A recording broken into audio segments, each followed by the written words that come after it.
SPCX just went public, and it could be one of the best investments of 2026. SpaceX is no longer just rockets. It's launches, Starlink broadband, and a fast-growing AI empire under one ticker, SPCX. 2 years.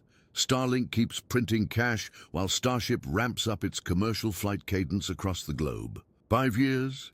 AI and heavy lift economics explode, transforming the way we think about orbital scale.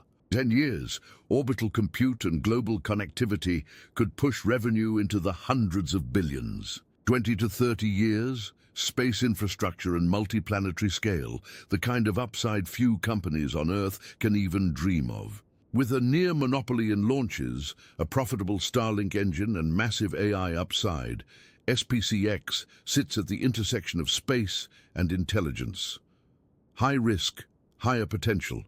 Watch this space.